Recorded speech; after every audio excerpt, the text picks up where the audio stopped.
I am lowering my reading goal for 2025. And look, I know it can be a turnoff for some when they pop on a video of somebody saying that they read over 100 books in a year. And the immediate response from some people can be that they must be lying, or they can't actually be absorbing and enjoying the books that they're reading. And self-reporting here, I am one of those annoying people that read almost 125 books last year. So if you hear that number and you get the same instinct in response, I want to address that first before I talk about why I still want to bring my goal down. I also want to know in the comments how you feel about reading goals in general, and if you've set yourself a goal in 2025 and why. What do you plan to accomplish with that goal? Why are you doing it? Because I find that stuff interesting. So let's jump right into it. All the plugs in the description. Let's move fast here. First, I don't cite that number because it's a competition. I cite it because I'm proud of it. And it's also just like my reality. It happened. The average American watches 4 hours of television a day, and I'll still binge watch stuff every now and then. But for the most part, I've swapped out that time for reading, and I do it every day. And I don't do it to check off another book as read in Goodreads. People really don't give a shit about that. I do it because I love it. Think of all the time that people spend on their phones doom scrolling or watching TV and like watching movies or playing games. And I'm not impervious to any of that. I just repurpose a chunk of that time every day for reading. And if you add that time up every day, let's just say 2 hours a day, imagine what is possible when you actually like look at the math. And for me, it's just discipline. I know it's good for my mental health, so I treat it like I do with my physical health routine. And even when I say, okay, I'm going to take a few days off to kind of like reset my brain, I still end up gravitating back to it. And that's how I know I really love it. And I don't care if you've read 200 books in a year or two.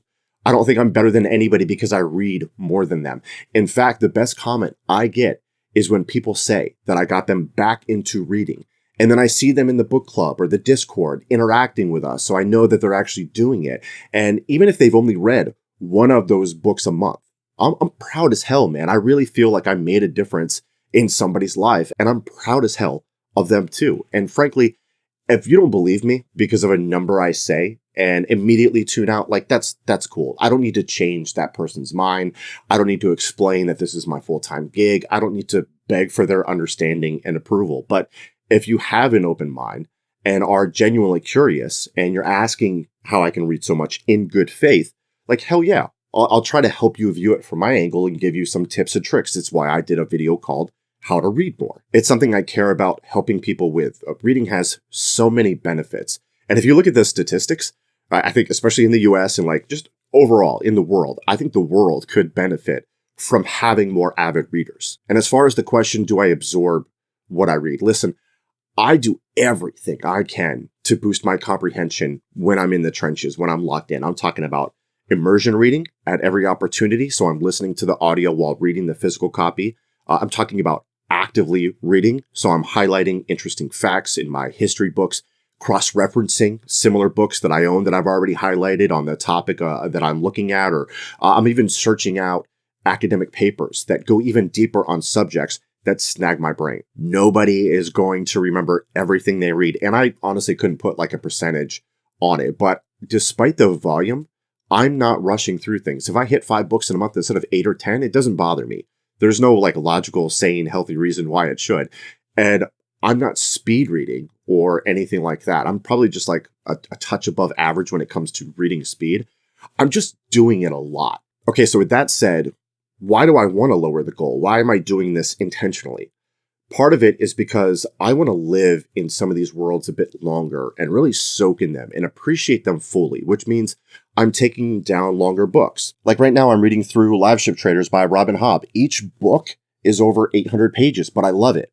I'm thinking about the story and the characters all day. I'm discussing it with other readers through various channels. I am immersed in this world. It's such a rich experience. I want to read books like Lonesome Dove by Larry McMurty because I hope it does for me what it has done for others. It's a thick one. I want to read Shogun and watch the series and maybe throw in some Ghost of Tsushima for the vibes. This is a two-parter. They had to split it up in 2 parts for this edition because I guess the binding just wouldn't hold the massive amount of pages that this book has. So yeah, I'm going to spend a lot of time with those characters in those books. And if it's great, it's great. Who cares? that it's only one book, that it's going to take longer to finish it. And that means I might miss out on reading another shorter book that month, you know? I also want to read the translations of the Iliad and the Odyssey. I also want to go really deep into some history topics. I did a lot of sweeping history last year and introductory stuff, just trying to get a feel for where I wanted to dial in more. I'm trying to get obsessed with something, like I'm obsessed with Roman history, for example. I want to read a big friggin' book about prehistory, African history, Ottoman history, Cuba, the Cuban Missile Crisis, for example. This is a big one by Max Hastings. I want to take down the Richard J. Evans Third Reich trilogy. I want to be obsessed with the French Revolution. I want to read Five Families on some mafia stuff. And that list can go on and on, right?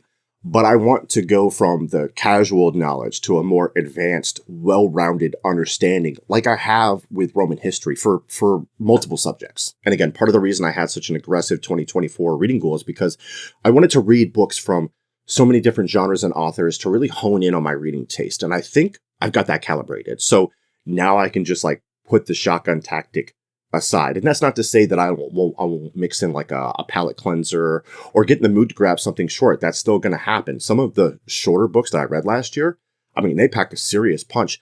2 novellas made my top 10 fiction books of 2024. I'm still going to be like looking for that high sometimes when I just want to chomp something in a sitting or through a weekend.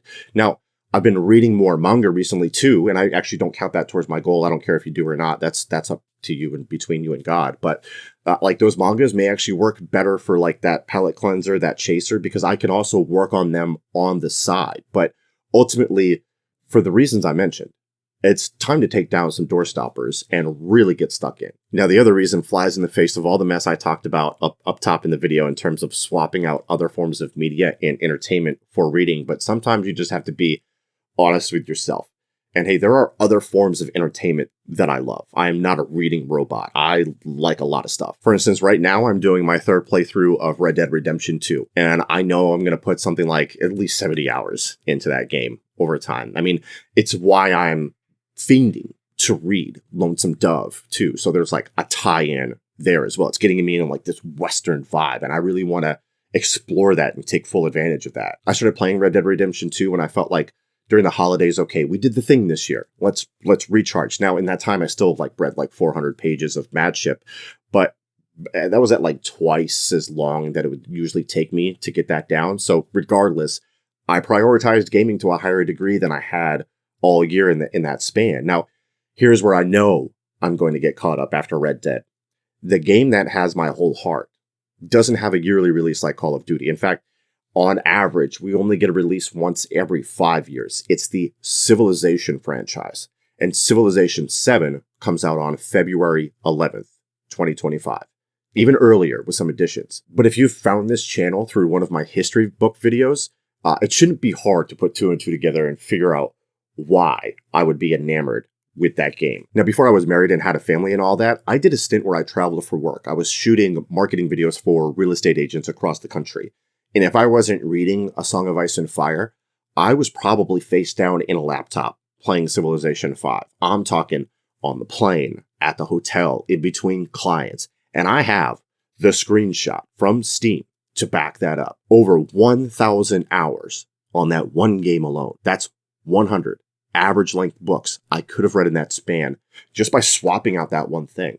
Anyway, my plan for 2025 includes leveling up some things and trying some new things. I've only been full-time at this for about 3 months, and I've slowly added small layers and details to my content. And one thing I really want to try is streaming. Like, if I know I'm going to spend at least 500 hours on a game, I might as well do it with my community, right? And seeing as I do so much content with history books, I think there is a natural tie-in there. And the idea is to play Civ 7, talk about interesting history stuff while I'm being a goblin and trying to dominate the world. And y'all can come in and ask questions about books or whatever you would do during a normal live. And the content would be kind of like separated but connected in a way, right? The videos don't change and the streaming is its own thing. But we're still like dishing out recommendations. We're still talking about reading related topics and all that. So learning that skill, and my oldest son, thankfully, is going to help me out with this, but figuring that out, tinkering with that on top of all the time spent on the game, I just know it's going to eat into some of my reading time. And it's only natural. It's just math. And I'm okay with that trade-off, again, because it's not a competition. And I want to try new things and invest my time in things that I really enjoy. And I think this would be a fun experience. Hopefully not just for me, but hopefully y'all like it too. So anyway, long story short, that's why I am lowering my reading goal from the obnoxious 125 that I had it at last year. I didn't hit that, by the way. I missed it by a couple.